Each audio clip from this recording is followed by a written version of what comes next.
Good morning, students. Let's continue chapter 3, that is LPG policy, liberalization, privatization, globalization, and appraisal. Till now, in part 1, we have done introduction, that why do we need this policy and what were the factors responsible for the introduction of new economic policy or for liberalization, privatization, and globalization. We have done 5-6 factors. Now, the first component of this chapter is liberalization. The word liberalization has taken from the word liberal. Liberal means freedom or free. Liberal means free, or liberalization means a process of freedom. Now, liberalization refers to freedom to the economy from the controls that were imposed by the government before 1990s, that is tariff controls, quantitative controls, quota restrictions, heavy taxes on imported goods, that is tariffs and mainly quota restrictions were there. Now, under liberalization, freedom from physical and financial constraint or restrictions imposed by the government in the economy, that is termed as liberalization. I repeat, liberalization refers to a process of freedom from physical control imposed by the government. Now, under liberalization, so many reforms has been done in the country. Liberalization reforms. Now, there are so many types of reforms. First reform is industrial sector reforms. Industrial sector reforms. Now, from its name, it's very clear that we are talking about the reforms done in industrial sector only.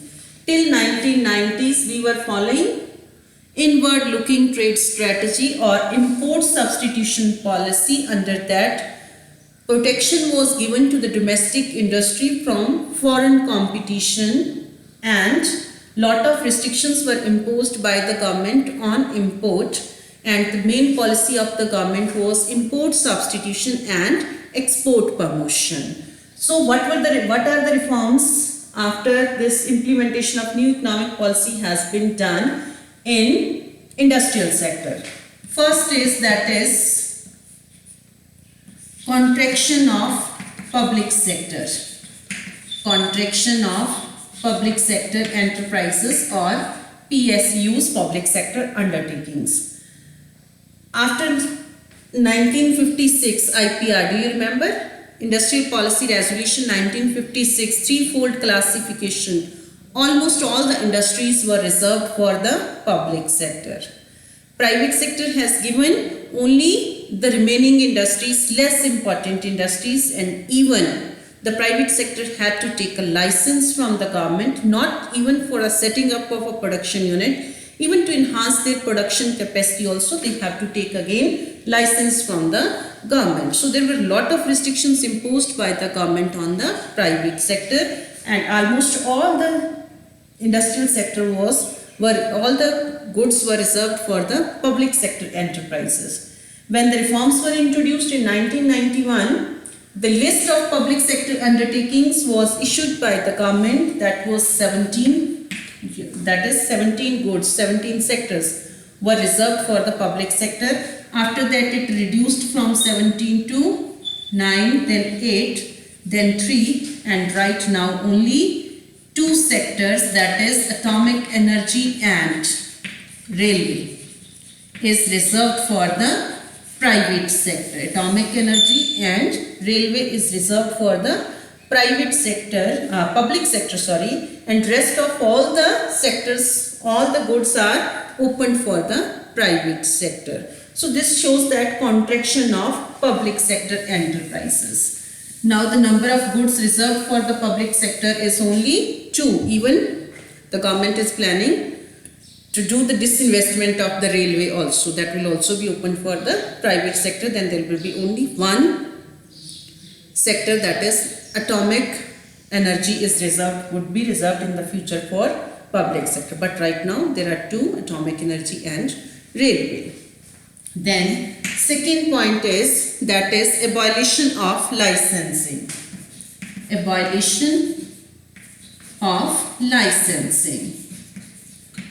Now, before 1991, there were lot of restrictions on the private sector. Private sector has to take a license from the government. Permit was there, not only for setting up of a production unit, even if they want to enhance their production unit, then they will have to take a license from the government.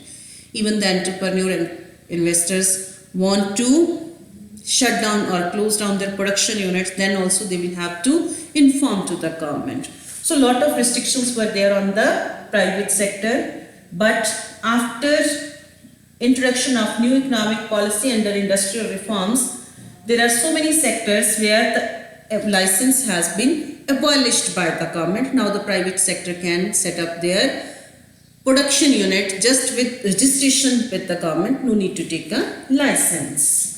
That is a freedom for the private sector. Next is dereservation. Dereservation. Now dereservation is a opposite of reservation.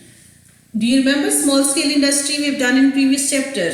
Small scale industry, some of the production areas were completely reserved for the small scale industry. Large scale producers were not allowed to set up their production unit in that sectors, because there were certain benefits of small scale industry: employment friendly, locational flexibility is there, less investment is there. So that's why more importance was given to small scale industry. But under new economic policy, under industrial sector reforms, the areas which were earlier reserved for small scale industry has been de-reserved. Now the private sectors can also set up, and large scale entrepreneurs can also set up their production units, which were earlier exclusively reserved for small scale sector. So these are the three reforms which is related with industrial sector. Second reform is financial sector reforms. From its name it's very clear, the reforms which is related with financial sector.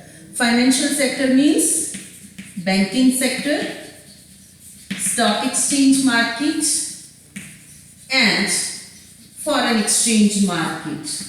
The reforms which are related with banking system, stock exchange market and foreign exchange market are called financial sector reforms. Now, in our country, do you know who monitors the banking system? That is RBI, Reserve Bank of India. Reserve Bank of India is the apex institution which monitors the entire banking system in the country. After reforms, financial sector reforms under new economic policy, the role of the RBI has changed from controller to facilitator. Controller to facilitator. As the role of the teachers has also changed with the passage of time. Now the corporal punishment is also not allowed in the schools. Then teachers are playing the role of facilitator for teaching learning process or for learning the students. The role of the teacher has become a facilitator. Teachers provide an environment for learning. In the same way, the role of the RBI has changed from controller to facilitator.